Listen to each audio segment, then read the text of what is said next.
Every CEO's journey has its Everest. The moments when the path forward feels steep, uncertain, and alone. With Sherpa CEO coaching, you don't climb alone. Our experienced coaches are your guides, helping you break through barriers, sharpen your strategy, strengthen your leadership, and build a team that can carry you higher. With tailored one-on-one coaching, strategic planning, and real accountability, your summit is within reach. Sherpa CEO Coaching, your guide to confidence, clarity, and extraordinary business growth. Get coached and learn more at sherpaceo.com.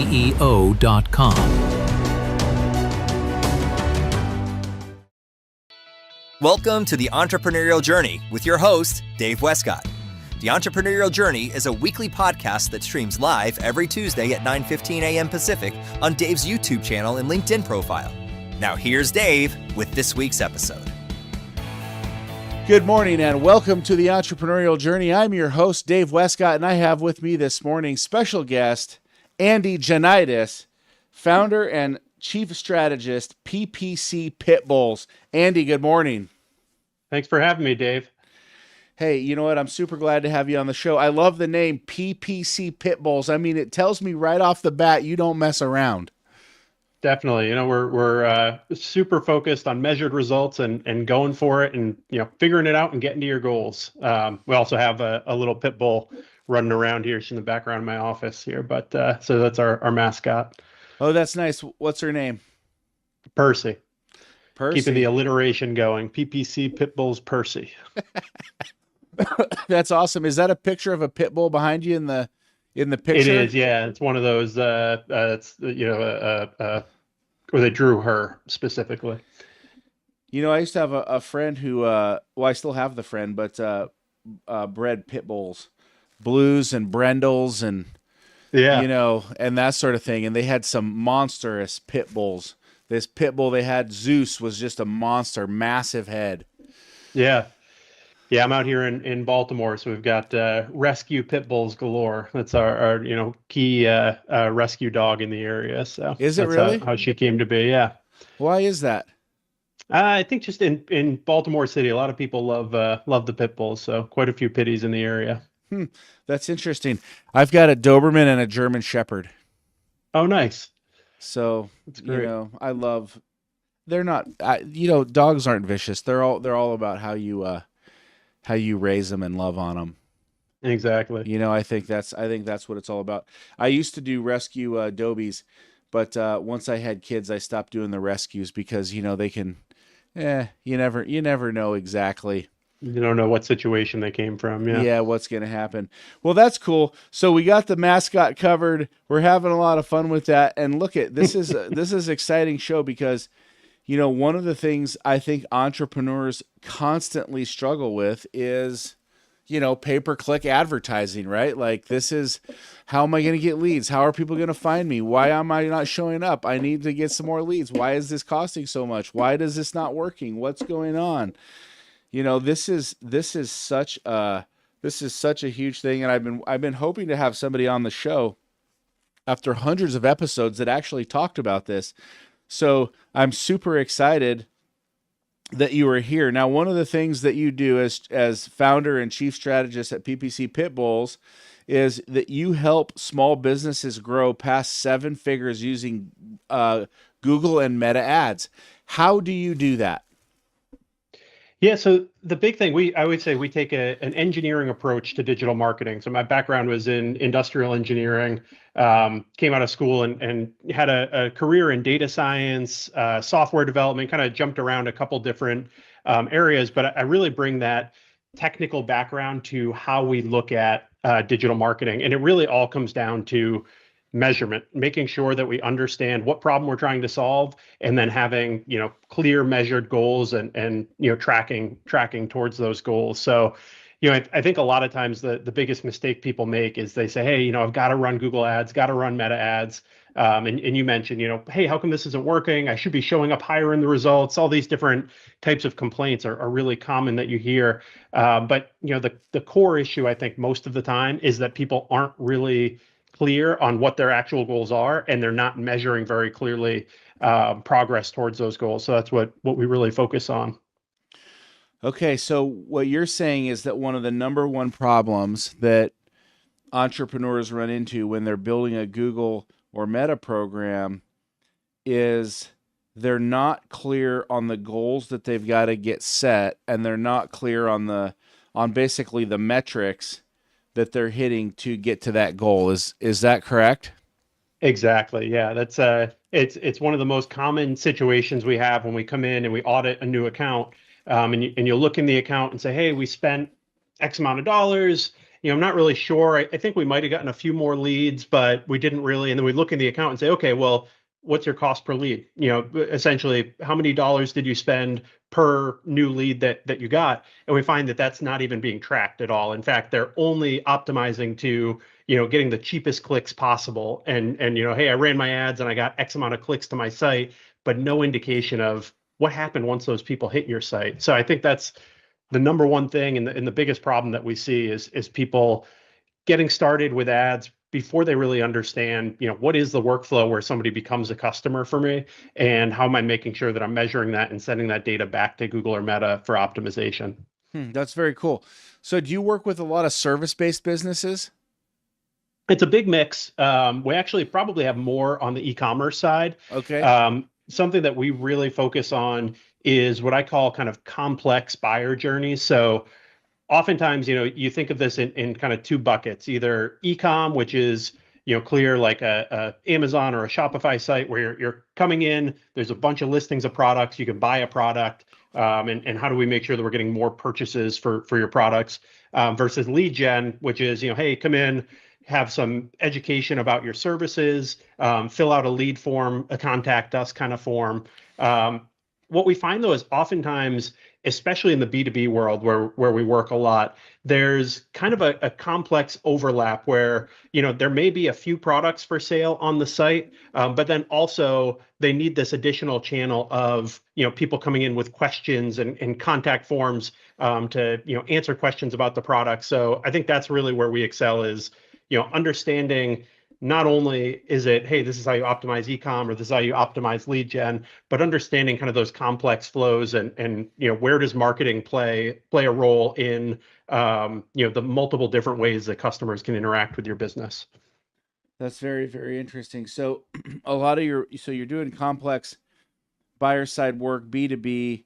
When you're working with somebody, and let's say they're in that six-figure range. So six-figure range, what is someone roughly doing somewhere between $300,000 and $500,000 a year in revenue, and they want to get to $1 million? Is that kind of the growth basis that usually you're looking at? That's, and typically maybe a little bit higher on that, on the starting point. When you're down in that lower tier, if you're around 100K a year in revenue or a little bit more than that, oftentimes you're just getting started with Google ads or Meta ads, just kind of dipping your toes into the water. And there's certain things there where you're experimenting. Again, it is really important that you're measuring and making sure things are coming through. But typically the problem sets there are low hanging fruit. It's just getting the basics set up, just making sure that your ads are running according to best practices, and you should start seeing some good early results. Or there may be some other issues in your business, things about your sales cycle, things about your descriptions that you have on the site and your ability to educate customers about your products. So there's kind of a whole different set of problems at that space. Where we really excel is working with clients that are, probably more doing, I'd say in like the 8 to 9K revenue, looking to kind of jump over that $1 million mark, or maybe even in the low millions, and kind of looking to scale up from there. Because what we find there is you already have product market fit. You already know that you can sell your product online. You are driving some revenue through the online channel. And there's probably some tweaks and some changes that we can make to help you get more efficient and scale from there. That's cool. So when you talk about goals and, putting these goals in place, what are an example of some goals, and how do you actually go about setting those goals? Like, is there a process to that, or how are you working through that? Yeah, it's a great question. So one client we worked with, good example here. They were a manufacturing business, and they were getting both, purchases from new customers would come in and maybe buy, a sample of their product or something to see if this was going to be a good fit, as well as long-term customers who may be coming in to kind of top up their order. They've run out and they're looking to, to buy some more of the product coming through. And what we found is, they came to us and they're looking and say, hey, we just need to run some Google ads. We need to get some purchases coming through, right? We need to boost revenue. And then what we find over time is, as you're starting to optimize, you find that, hey, these existing customers probably were going to purchase anyway. Those were people that, you had a good customer relationship with. Your product, has kind of a sticky customer relationship where they're going to keep buying from you once they figure out that they love it and it works for their processes. And what we found was, just by coming in, if we said, hey, the goal is just to get some purchases through Google Ads, you're not going to be doing as well as you could, because you're really optimizing for those existing customers. Whereas if we say, hey, no, we really want new customers. This is an acquisition channel. We're trying to find ways to get new customers in the door and buying those new sample products, even if that's a much smaller order, actually, because they're just buying a sample. They're not making, a large order topping up, a useful quantity of the product. They're just trying to try it out in the first place. But that's really the most valuable customer interaction. So that's an example we would have of somebody coming in, in the words that they're saying or the way that they're thinking about it is, hey, I just need to get some more purchases. Just go ahead and run some ads and let's see if we get more purchases. But when you really start to dig into the business, you find out that, hey, the problem is not let's just maximize revenue or get as many purchases as possible. The problem really is, let's get new customers. So let's focus in on new customer acquisition over retention or kind of existing customers buying more. So that's just a simple example that I think we see a lot of people needing to kind of get some clarity and get clear about how they can try to accomplish different things with ads, and understanding what their needs are before they start with ads, as opposed to working the opposite way around and saying, hey, I need to run some ads. Let's just get them started and see how it goes. That's cool. So when someone comes to you, let's say they're doing 1.2 million in revenue, and they're like, hey, look, we want to be at 1.5 million in revenue, but we want the next 300,000 to be from, new acquisitions versus, existing organic business. How do you tailor and build that program? Yeah. So what's nice is both platforms, Meta and Google, do have ways that we can optimize. There's certain strategies where basically we can tell the model that, hey, when somebody purchases, it's more valuable if they're an existing customer or a new customer, I should say. So give them, this is all automated, kind of AI-driven bidding that optimizes over time as more data is fed back. So one of the techniques we can do is basically just tell the models, hey, if it's a new customer versus an existing customer, give it a little bit of extra value. Let's really optimize for them. And in order to do that, there's some different technical components to make sure that we're passing that data back. And whether it be Google or Meta, the system actually understands who's a new customer and who's an existing customer. So that's just, kind of a very simple strategy, and not to get caught up on that specific goal, because oftentimes it may be that, hey, a business is, as we really analyze the business and they say, hey, we're sitting at 1.2, we're stalled out, we're trying to get to 1.5. It may be that, hey, their customer acquisition cost is great and they're acquiring customers really cheaply. However, customers are making one purchase and they're never coming back. We really got to find a way to, get some recurring purchases and some new revenue from people who've already purchased in the past. And if we're in that direction, we might be looking more at retention channels like email, or using Google ads or Meta ads for remarketing and making sure that we're getting in front of people who've already purchased before. So it's not a simple answer. There's not like a silver bullet of how you're going to get over that next goal. But as we kind of break down and analyze the business and understand what are the gaps, where are you, why are you stalled out at that level, we can figure out whether it be ads or whether it be something like an email marketing program or just on-site conversion rate optimization. What are the right things that we need to put into place to get that particular leak, that particular profit leak, fixed, so that we can get you over the next hump. That's very interesting. So when you're looking at it and you're, building this program out, are you helping the client assess whether they need to, be focused on, getting existing customers to purchase more, or hey, we need new acquisition? Is that part of the onboarding and the strategy to the business? Exactly. That's always where it starts, is getting in there, really reading into existing customer data, whether that be, if it's an e-commerce business, looking at something like a Shopify and seeing, there's a wealth of data there, and, what purchases have come in, were they new customers, existing customers, geographies. There's a million different ways to kind of slice and dice the data and figure out what's working, what isn't. On the lead gen side, that might be, hey, getting into the CRM system, customer relationship management system, and figuring out, hey, people are filling out lead forms, but they never ultimately become a customer. It's a sales problem.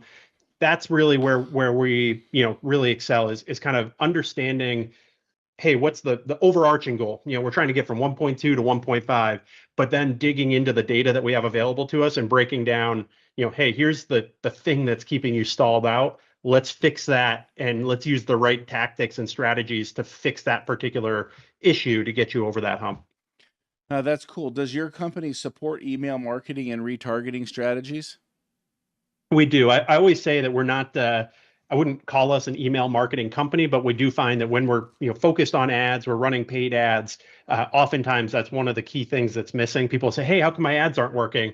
And it's really not the ads. It's that, hey, you're not, especially on the lead gen side, you're not following up with customers. You don't have a good sales funnel that happens after that initial click or after that initial lead comes in. So we do offer those services to help kind of, get your email into a place where your ads are ready to succeed. Okay, that's very cool.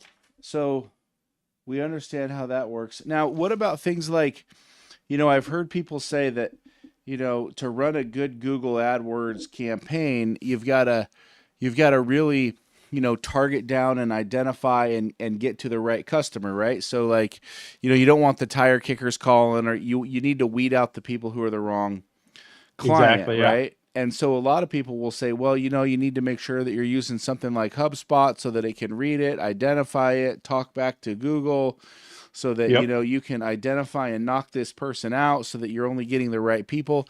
Is one, did I even explain that correctly? And two, is that true that you need to use something like HubSpot? And are there other things that you would use in place of HubSpot or whatnot to make sure that Google is optimizing and knocking out the bad buyers and getting you the good buyers? Yeah, you brought up a lot with that question, and you're right on the right track. The best way to do that thing that you're describing is something like a HubSpot or a CRM where you're passing good data back. So I'm going to break this down in kind of the old school way. So, 2016, 2018, the way we would think about this is we're going to focus, because Google, when somebody's clicking on a Google ad, we know a lot about their intent. We know, what search they made. So we kind of know what they're looking for and kind of where they are in the buyer funnel. So in this old school way of doing it, it would all be keyword based. So we would say, hey, I only want to show up with people who are saying, compare product A and product B, because they're way down in the funnel. They know they're going to make that purchase. They're just trying to make the decision between those last two pieces, versus, hey, tell me about widgets in this category or something, where they're just starting to dip their toe into the market. They're not likely to convert because they're still doing research in the market. So it was all keyword focused, which was fine. And at that time, everything was very manual. It's saying, hey, I want to run these ads on these specific keywords that people are searching. Cut to today, everything is automated. So basically we're saying, hey, here's my budget. Here's the signal, the measurement of when somebody clicks on my site. What do they do? Do they fill out a lead form? Do they ultimately become a customer? Do they buy a product? Making sure that we're passing that signal back to Google so that Google knows what happened when somebody clicked onto their site. And then we're kind of letting Google or Meta run with it and say, hey, I've told them my goals. I've showed them how I'm measuring it, and they know my budget. Let them figure out what keywords I'm going to be in front of. Let them figure out what people I'm going to be in front of, and optimize to get me as many results as possible that I've shown them. So where you come into, where your example comes into place with HubSpot and CRM, a lot of times you can get choked up there if you say, hey, I want to optimize for as many lead forms as possible, right? Because what's the cheapest, easiest lead form to get? The cheapest way to get somebody to fill out your form is typically a bot or a really low quality lead, right? Those tend to be the cheapest traffic available. So if you just tell Google, I want as many lead forms as possible, I want as many people to contact me as possible, you're probably going to get very low quality traffic. The next thing you can do is say, hey, I have a customer relationship management software, a HubSpot, where I'm actually tracking once they fill out that form, did they follow up when I first contacted them? Did they respond? And then after that, did they, hop on a call with me? And then after that, did they ultimately become a customer? And if so, was it a big customer or a small customer? And if we're passing all that data back to Google, now we're really giving the model enough information to optimize and actually find me the best customers possible, not just the people who will fill out a lead form on the website. So I used the example of HubSpot. Is HubSpot the best tool for this, or are there others? It's, as with everything, I'm going to say, with a lot of caveats, it depends on the business. HubSpot is definitely best in class for a lot of different things. It integrates super well with a lot of different tools, works really easily. It's also a little bit pricey, so it's not the right answer for some businesses. We also work with Go High Level a lot. That's a new alternative that's kind of up and coming. And from a price point perspective, I love Go High Level because it's relatively cheap and it rolls a lot of the features together that you might need, even from an entire website build out or a landing page build out to the email marketing side of the house to that CRM, understanding what happened after the customer first clicked. It kind of has all those different features. So at a lower price point, I love Go High Level. HubSpot, again, probably best in class. And then down at the bottom of the tier, there's different tools as well. We've used Pipedrive for years, which is no fuss, no muss. Like there's not a ton of features, but it's a simple way to track that, hey, this person became a lead, and then ultimately did they become, did we sign a deal with them or not? So it really depends on where your business is at kind of a level of maturity, what your budgets are, what other constraints you have. Oftentimes it's, hey, what system do you have currently running, and what can we make work with that? What kind of data is available in that current system, and kind of going from there. So let's go back to the example of, I got 1.2 million in revenue. I want to get to 1.5. If I work with you on that campaign and I say, hey, look I want to get 300 grand in new business or whatever, do you help establish a budget, like saying, okay, what's the time frame that you want to hit this in? Do you want to hit this in 6 months, 9 months, 3 months? From that, then do you say, hey, your average cost, per lead is going to be about $150, and from there we need to understand your close rate. So maybe you'll look at some historical data and you'll say, hey, your close rate is 20%. So you're going to need 5 leads to buy one customer, basically. And then you're going to look at that and you're going to say, well, if it's $150 a lead, you're going to be, $300, $750 per customer. Do you break that? Is that how you guys are breaking that down? Or walk me through how I, as a customer, know that when I give you this goal of 1.2 to 1.5 and I want to do it in 6 months, that I'm going to track that and I'm actually going to hit that. Is that? Yeah, that's you gave a really concise example of how we would do that. At the end of the day, we say, hey, where is your revenue actually coming from? Whether it be, service-based business, an e-com-based business, how expensive is it to get that first purchase in? And again, it's different for, are we trying to use ads to retain existing customers? Are we trying to use ads to grow new customers? That's, first thing to figure out. But then, yeah, getting to the point of, in the case of a service-based business, how often is somebody becoming a customer once they fill out the lead form? How expensive is it going to be for us to get them to fill out that lead form based on historical data in the industry, or better yet, historical data in your own ads account? How, that's obviously the best data, is how has this worked for you in the past? And then, hey, if we make some tweaks, we think we're going to be able to improve this number by X%. And if we improve this number by X%, that means we can probably get a lead for about $150, and that means we can probably get a customer for about $1,000. So this is how much your budget's going to have to be to get to those ultimate goals. You really have to be able to think through that whole funnel. Oftentimes people say, hey, I just want to run some ads. I want to get started. And then, 2 weeks, a month later, they say, hey, I got 15 lead forms. I got 30 lead forms. And I spent, 3,000, 10,000, some amount of money to get those forms. Is that good or bad? And at the end of the day, it's kind of like, well, were they high quality leads? Did you close them into customers? Did you ultimately get revenue out of it? You need to be able to answer some of those questions and making sure that you understand that full piece of the funnel. And that's certainly something that we would help with to kind of, get from high level revenue goal. What are we trying to get to, all the way down to, okay, how does this actually look from an ads tactics perspective? Very interesting. So the things that you need from the customer, from the prospective customer, that really help you is things like close rate, right? Exactly. Yep. Because that's going to help you understand how many leads, qualified leads, you actually have to drive to them. Exactly. Yep. Close rate. And that's, it's a great thing to benchmark too, because somebody may say, hey, typically we close about 50% of our leads that come in, when those are completely organic word of mouth referrals. And now we're going to go ahead and run some ads. Chances are your close rate's going to be a little bit lower, right? If these are, kind of new people coming in that maybe have less connection with your business, who know a little bit less about you, might take a little bit more education to kind of get them through that pipeline.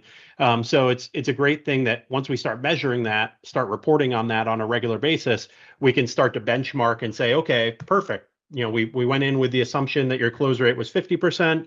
Here we are. We've run ads for a month and a half, 2 months, and we found that your close rate coming from ad sources is actually a little bit lower. So, is that something that we can change in your sales pipeline to make that close rate go higher? Is that something that, we just have to understand that number and use that differently in our forecasts and our calculations moving forward? That's something we can tweak on the ad side, like optimizing for new customers over existing customers to get higher quality lead forms coming in. But just understanding that entire pipeline, measuring it, keeping an eye on it, and then, kind of repeatedly pivoting, making decisions, and moving forward based on the data that you're getting in. Interesting. So, and now you've got two really different types of clients that are going to be purchasing. I mean, in my mind, and maybe there's more, but I'm breaking it down in two because I'm just a simple guy. But you've got the kind of the e-commerce world that you mentioned, right? Where you've kind of got this complex business sale. And I think of that like, hey, I want to buy some lotion for my skin, or I want to buy some pizza, right? So I'm thinking about something where I'm going in and I'm making a transaction, and that transaction can be purchased right on the internet, right? Like right on the website. They're driven, they see it, they're excited about it, they believe in it, they purchase right there, right? Yep. So there's got to be a trust factor built into that website. So for example, like if I'm looking for the best pizza, I'm not saying that Domino's Pizza is the best pizza, but they sell more pizzas than anybody else, at least the last time I looked around. Maybe Pizza Hut's caught them by now. I have no idea. But if I look at the pizza, I bet you could tell me a handful of pizza joints down in Maryland that would just blow my socks off. Like, man, this is some fantastic pizza. But when I go to the Domino's site, a lot of people buy off of that site, right? And one of they don't use it now, but the slogan that they used to have was fresh, hot pizza. I'm thinking about melting cheese. I'm thinking about maybe some green onions, some sausage, some pepperoni. That's maybe some melting cheese as I'm pulling the slice up. Like, this thing looks beautiful, right? Fresh, hot pizza. I've got this wonderful image in my mind, delivered in 30 minutes. Wow, I get it in 30 minutes. I know exactly when it's going to come to me. Or it's free. What's my guarantee, right? So like when I go to that e-commerce site, I'm going to be more likely to buy if I understand what I'm getting, I understand when I'm going to get it, and I understand what happens if I don't get it, right? What the guarantee is. When you're working with, I'll say, client type 1, do you help them understand and have calls to action or solve problems or help them with those ideas that help that close rate increase. Because Delfinio's Pizza down the street may have the greatest slice of pizza in the world. It might blow their socks off, but if it's not delivering that message to the client, they're not going to purchase it. Am I on the right track? That's exactly right. Yeah. So thinking through, it really comes down to your brand promise. And I would make the argument that, hey, we just talked about how great Domino's is because they've got, that guarantee. It's going to be quick, it's going to be cheap, and you're going to get it in a set amount of time. If you're that Delfino's down the street, you got to make sure that, hey, a lot of times people get into this problem with ads where they say, oh man, they've got this 30-minute guarantee over at Domino's. I got to compete with that if I'm going to, ever have any success running my ads against them. So let me try to put that up as my guarantee on my site, or let me, try to design the site exactly like Domino's has, or add the pizza tracker that Domino's does. And what you find over time, though, is you're never going to compete with Domino's and beat Domino's at Domino's game. But for me personally, I probably would take Delfino's every time, every time I buy it, because it's a higher quality pizza. I know it's going to taste better. Maybe it takes a little bit longer. It's probably a little more expensive, but I know what I'm getting. And that's a separate brand promise. It's something a little bit different. So that's a big thing that we focus on. A lot of times people will come and say, hey, we're running ads, and I notice my competitor keeps popping up in my meta feed, and I keep seeing they're running this ad with a customer. It's a user generated content, a customer talking about how they bought this product and they loved it because it was so cheap, and it came it was perfect for I guess I'll use an example of like in the fashion space. Say, hey, this I was able to buy 2 or 3 different tops in different colorways, so I was able to dress it up in different ways. They all mix and match with all the different pants that I bought from this brand, so I can kind of create an entire wardrobe in the kind of quick, easy, cheap way. How come we're not running an ad like that? Why aren't we getting in front of people with that same kind of messaging, same kind of content? And what I would say, oftentimes it's, hey, that's not your brand. That's not what you do. If you were to advertise that exactly, people came to your site and found that you don't have 3 different colorways for every top. You have, one unique product that, probably took a little bit more time to put together and is maybe handcrafted, and that's your brand promise. In those situations, you want to make sure that you're not just out there copying what your competitors are doing, especially from an ads perspective. You want to make sure you're really understanding what is your brand promise, and making sure that kind of comes through in everything you do, from the site design to the ads to how you're servicing a customer after they make that initial purchase, making sure that you're really delivering on your unique brand promise. I love the brand promise. Now, you talked about clothing sales. Is a lot of what people sell in e-commerce, is it a lot of clothing and that sort of thing? There is a lot, yeah. So in e-commerce, we think oftentimes about D2C, which would be, think your fashion, clothes, makeup, home products, food, CPG brands, all those different types of things where you're selling directly to an end consumer. One thing that gets overlooked a little bit on the e-commerce side is B2B e-commerce. So thinking through, and a lot of this is newer, where think through a manufacturing company. We work with a company that sells a sand additive for foundries. So in the past, that would always be done through a salesperson. You're making $20,000, $30,000 orders. So you meet a salesperson at a trade show, develop a relationship with them, and every time you need to make more, order more, you're going to reach out to your particular salesperson and get your order put in. More and more, especially with the younger generation coming up in these businesses, there's an expectation that, hey, if I can go on Amazon and buy, my Cheetos, how come I can't, go on in the middle of the night? If this product that I buy every 30 days from you anyway, why can't I just come in and order some more of it, quick and easy through your sites? That would be more that B2B e-commerce flow. And that's kind of something that we think about as well. E-commerce, I would say, is not all D2C these days. That's interesting. And then you've got a second kind of customer, which is, a customer who drives traffic to the site, and then that customer has to respond. right? They've got to pick up the phone, or they've got to send an email, or they've got to engage that customer to move them to the next step in the funnel, right? Exactly. Yep. And there's some timing that has to happen with that, right? Like, because if I'm on the internet and I'm searching, my window of time for what I'm searching for, and also my attention span is super limited. Like, I have a very quick thought like, oh, I should buy a new bike. And then I go and I look at it, but maybe I can buy the bike online. Maybe that's a bad example, but maybe it's not. But I look at it and I say, okay, great. I'm interested in this right now. I make my inquiry. I make my phone call, whatever it is. If that person does not get back to me relatively quickly, one, I'll find somebody who does. I'll move quick. And then two, the thing is that I want someone who's responsive, want someone who's communicative. So when you're working on what these goals look like and what these metrics look like, are you saying, hey guys, look at, for this to be successful in your line of business, maybe maybe you are selling, high profile bikes, or you're selling landscaping service, or, you're selling a window washing thing or something, you've got to get with that customer in about 10 seconds, right? You've got to engage them super quick. Is that part of what that looks like? Walk us through that.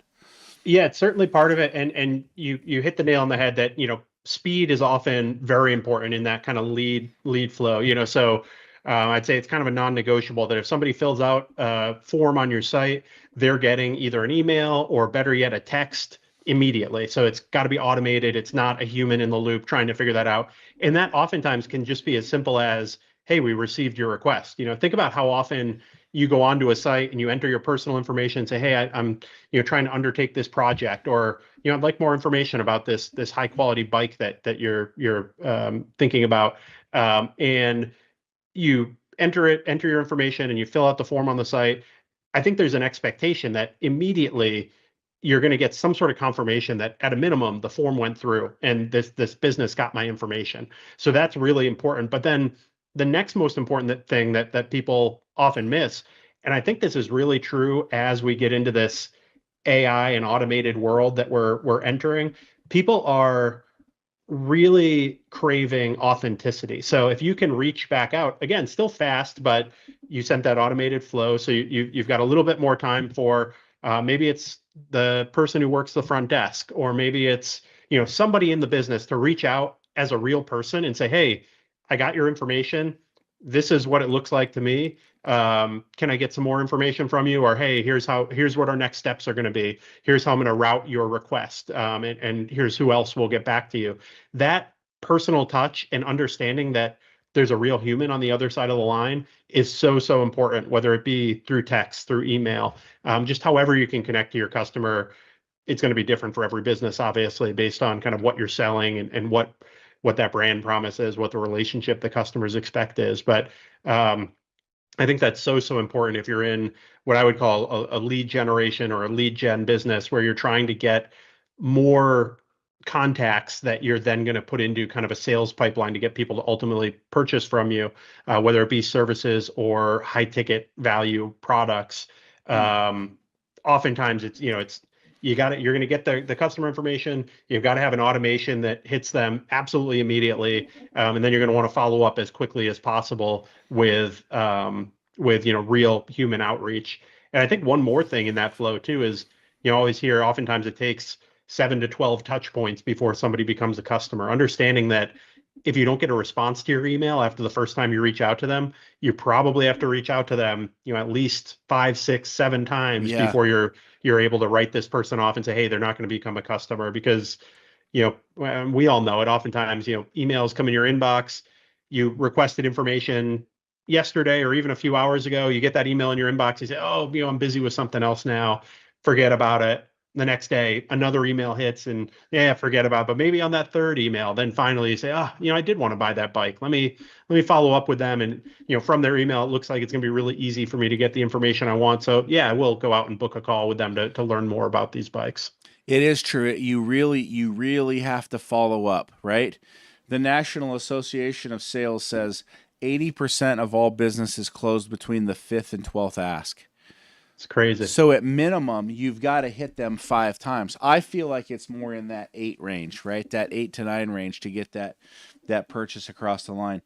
But you really have to stay with it, and you really have to push it so that you can bring that across the finish line. Now, okay, so that's really exciting. That's good stuff. Now, we've been talking about a couple $100,000 and these sort of things, but there's a lot of bigger businesses out there that I think are really struggling with leads and finding customers and the way that customers buy.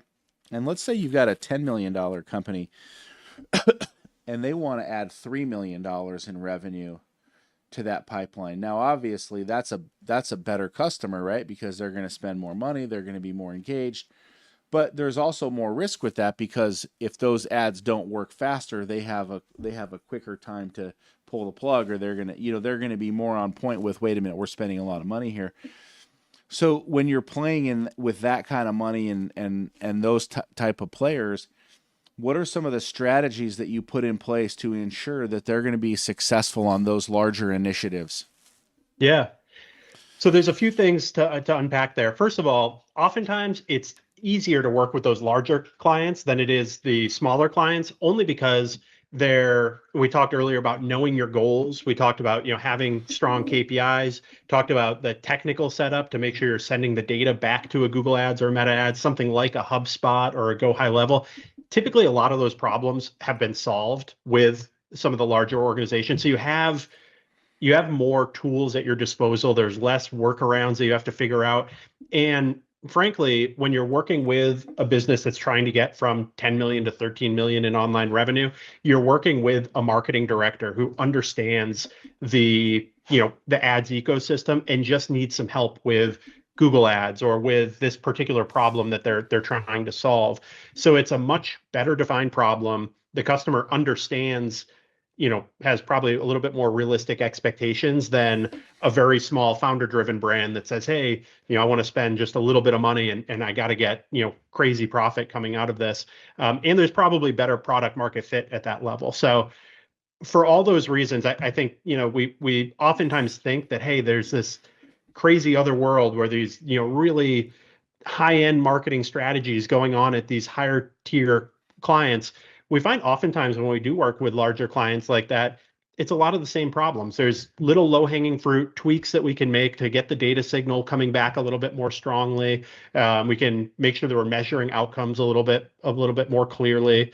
And then obviously when you're working with a $10 million revenue business, there's a little bit more budget to work with so that you have more tools at your disposal in terms of, we mentioned automated email flows earlier. Maybe we can really invest some time and, really hammer out a great, 10 email automated sequence or multiple different email sequences that come in for very different types of customers, and it's very well segmented. Whereas when you're working with a much smaller budget client, you can't really segment 10 different email flows because there's only so many dollars to go around to do the work to build these types of things out. So I would say ultimately it's a lot of the same strategies, probably with a little bit more technical sophistication and ability to use some tools that are a little bit higher up the food chain. But often you'd be surprised at how often you walk into a company that's making 10 million online every year, and there's some like really basic low-hanging fruit that just some very minor tweaks we can fix up how they're measuring success in their ad account and immediately get a 10-15% improvement on results. Very interesting. Okay, do you know who Sydney Sweeney is? The actress. I do, yeah. Yep. Okay, so Sydney Sweeney, she's in the what is it, American Eagle? She's in the American Eagle ad, right? Yep. Generates all sorts of buzz, whatever. She comes out with her own lingerie line, right? And now she's selling this product. She's selling, her basically the lingerie, right? And now that has got to be a tough market to break into, right? I mean, I just got to imagine, like, you've got Victoria's Secret, you've got every single department store on God's green earth that has an entire section, related to women's undergarments, right?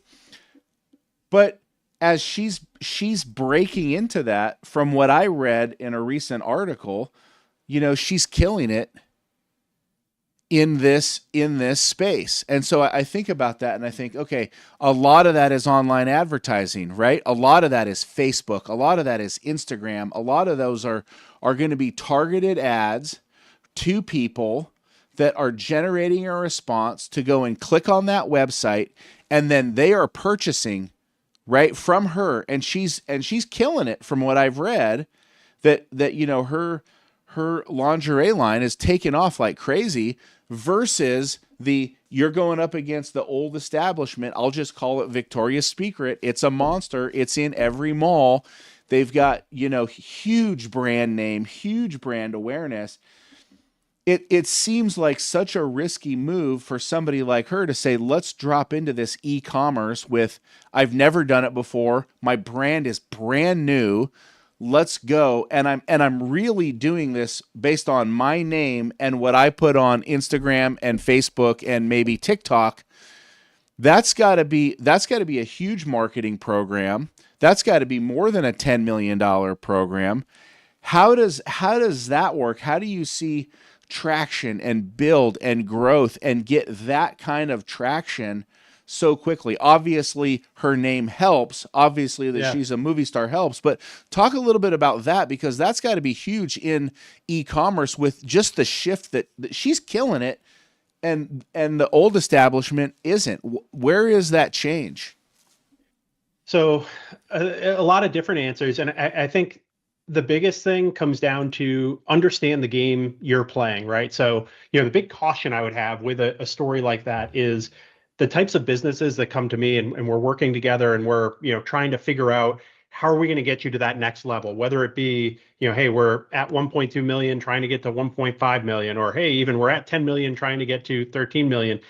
Chances are you're not going to have somebody on your staff like Sydney Sweeney, who has that kind of name recognition, who already has, I don't know how many Instagram followers she has, all these kind of baked in advantages around awareness. But what you may have is maybe a higher quality product, or, a brand, in that particular space. Maybe you're not marketing to every woman out there. You're marketing to, a specific, whether it be style or fashion or specific area that you're going into.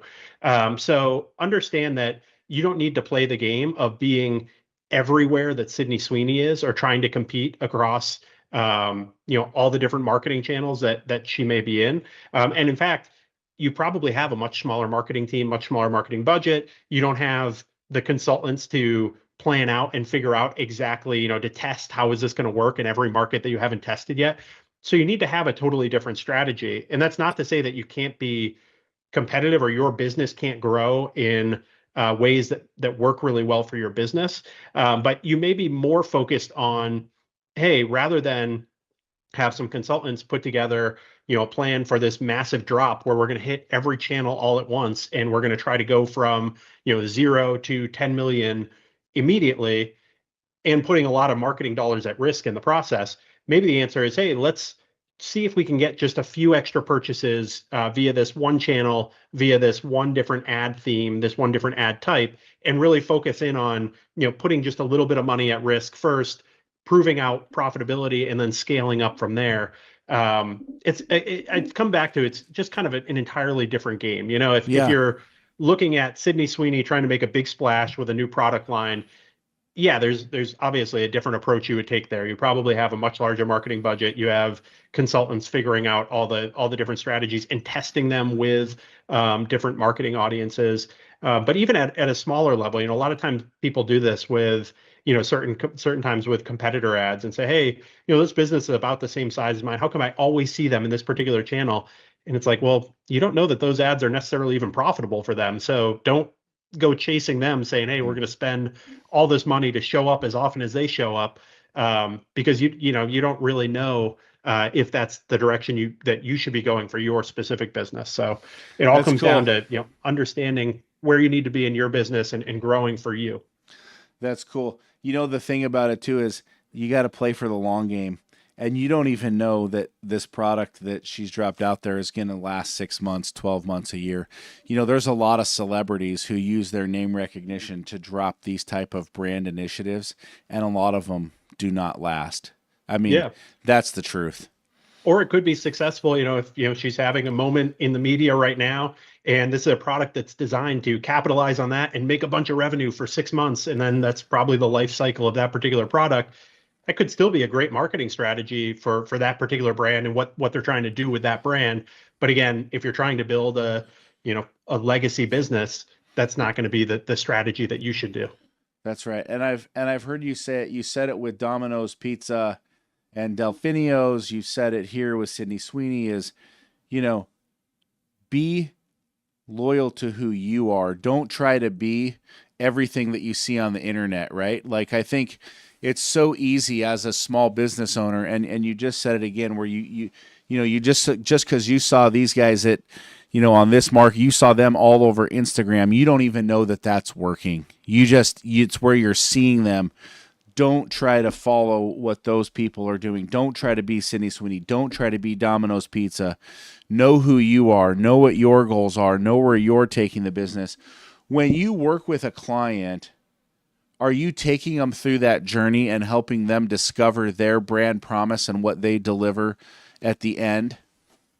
Definitely. Yeah. It's different with every business. And again, I wouldn't say there's entire firms and agencies you can hire that will do exactly that for you. So, the way I like to think of it as, if you're coming to us so that you need help with ads, and then we get into it and we start asking some questions and we understand that there's a gap there, that we need to define this a little bit better, we can help you to kind of fix some of the low-hanging fruit and figure out how you're going to better define your brand promise. Hopefully you have a pretty good idea, and we just need to help you clarify it a little bit. We also have partners if we find that, hey, no, you really need to go ground up and strip this down and really figure out your messaging. There's probably another agency that can help you with that a little bit better than we can, then we can refer you out.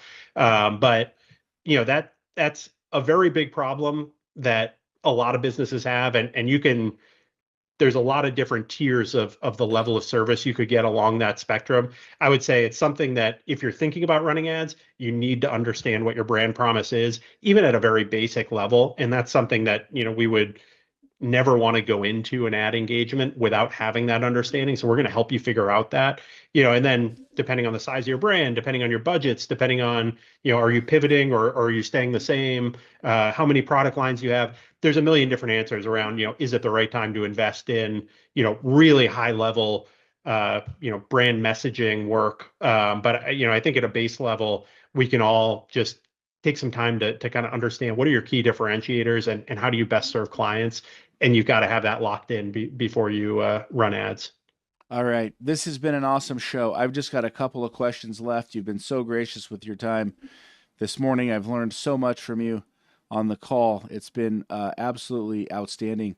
How does SEO play into this? Blogging, keyword optimization, are those things important to run in parallel with a Google Ads campaign? Are those things that you do? Talk a little bit about that. Absolutely. Yeah. So we kind of think of it in two ways. We really focus on paid ads. Yep. That's you're putting up $1 to try to get a click from one of these services.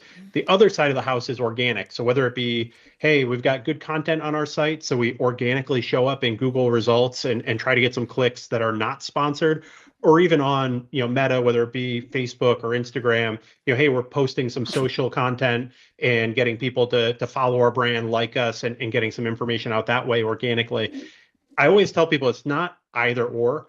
Both of these things work in tandem. So when you're thinking about running ads, the amount that you're paying, whether it be to Google or to Meta, is not just a function of how much you're willing to spend as a brand. It's how much you're willing to spend as a brand, as well as how good of a fit you are for the particular customer that you're trying to solve, right? So for instance, if you're a landscaping company and you said, hey, I want to go out and I want to run ads when people are searching for buying shirts or pants, you could run that ad and say, hey, when somebody's looking to buy pants, I'm going to get in front of them with my landscaping company, send them to my website, and have them, try to hopefully book my services. What you'll find though is Google's going to say, hey, that's a really bad fit if I'm trying to buy pants, that's not a good match for what my intent is. So you're going to pay exponentially more to try to run that ad than the pants company down the street would, who actually has a good fit for this particular buyer's intention. What that means from an organic perspective is, in the same way that you would use a tool like SEO to, write good content on your site, or even, put good social content out there, and build better organic recognition of your brand and followers and all those different types of things. While that's going to help you organically and drive more organic traffic, it's also going to make Google and Meta understand you as a more authoritative, a better fit for more customers, which is going to drop your ad costs and ultimately make your ads perform better as well. So it's kind of a rising tide lifts all boats kind of thing. You want to make sure that you're taking those steps to, have strong SEO on your site, even if your main channel, your main way that you're bringing in traffic is via paid ads.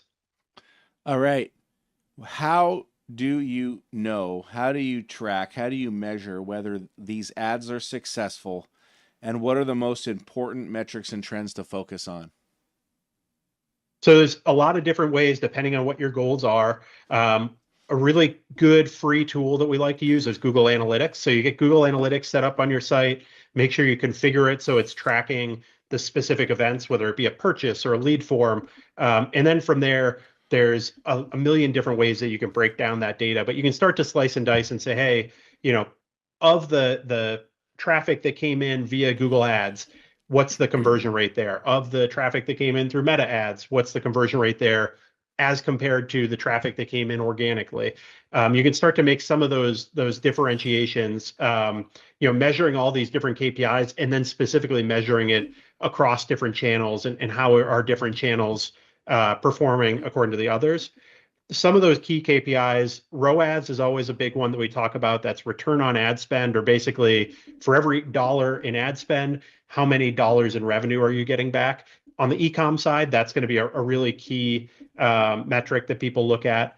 On the lead gen side, and still on the e-commerce side too, we talk oftentimes about cost per conversion or cost per action, which is essentially, for every dollar that we spent, how many dollars did it take to get that lead form or to get that particular action? How many dollars did it take to get each purchase? And then among those, again, depending on your goals, you're going to tweak those and start to say, hey, do I care more about new customer ROAS, or do I care more about existing customer ROAS, or how often are people buying as existing customers versus how expensive is it for me to acquire a new customer? It really, it's a unsatisfying answer, but it really depends on what goals you're trying to meet with your specific business. But from an ads perspective, those are, obviously two of the main ones that we talk about quite a bit: ROAS and cost per conversion or cost per action. I love it. Absolutely fantastic. All right. How do people get in touch with you? Are you on social media? Can they follow you? If they want to work with you, they should. You're super amazing, super smart. How do people get in touch with you and get you hooked up with their services? So you can always connect with me on LinkedIn. Just go ahead and search for Andy Janaitis, and you'll find me right there on LinkedIn. And then if you want to come through to ppcpitbulls.com, you can book a free strategy session with me.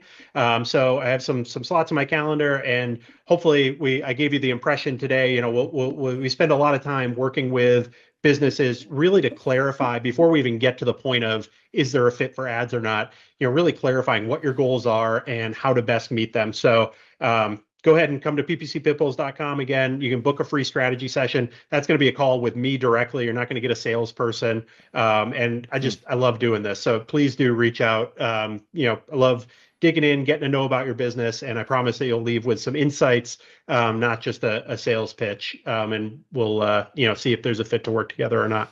Yeah, that's amazing. I mean, the wealth of knowledge that you have. I mean, we talked about a lot. We did a lot of questions. We talked about a lot of areas today, man. You rocked it. And I can say that's a testament to your business and what you've built, this incredible company, PPC Pitbulls. I love the name. It says you're aggressive. You're going after it. I love it. So listen, if you're out there listening, give him a shot, give him a call, book this free session. It's going to be worth your weight in gold. I know it is. Final question of the day. We got a big whiteboard, a big billboard on the side of the road. You can put one word, one phrase, one anything. What do you want to share with the world today as we end? It's great. I would say, from a marketing perspective, it's really know your goal before you start the journey. So don't go out there and just say, hey, I know I've got to do. It's a lot of times people come in and pick some tactics before they really know what they're trying to do. So hopefully, if there's one takeaway that you had from this entire conversation today is, really know your goal before you start the journey or select the tactics that you're going to go with. Start with the end in mind. I love it. There you go. See, you turned it into a proper billboard. I like that. You know what? We're just having fun. We're just having fun. We're just having a good time. This has been the Entrepreneurial Journey. I'm your host, Dave Westcott. We are back 9:15 a.m. Pacific Standard Time every single Tuesday. If you like this show, give us a like, give us a share, drop your comments into the comment box, and hook up with the PPC Pitbulls. Andy is off the charts. You got to do it. These guys are rock and roll. It's the real deal stuff. Andy, thank you so much for being on the call. It's been an absolute honor and privilege to hang out with you. I got 2 pages of notes. I've had a fantastic time. Thank you so much for all we were able to learn from you. Thanks for having me, Dave. This has been great. Every CEO's journey has its Everest. The moments when the path forward feels steep, uncertain, and alone. With Sherpa CEO coaching, you don't climb alone. Our experienced coaches are your guides, helping you break through barriers, sharpen your strategy, strengthen your leadership, and build a team that can carry you higher. With tailored one-on-one coaching, strategic planning, and real accountability, your summit is within reach. Sherpa CEO Coaching, your guide to confidence, clarity, and extraordinary business growth. Get coached and learn more at sherpaceo.com.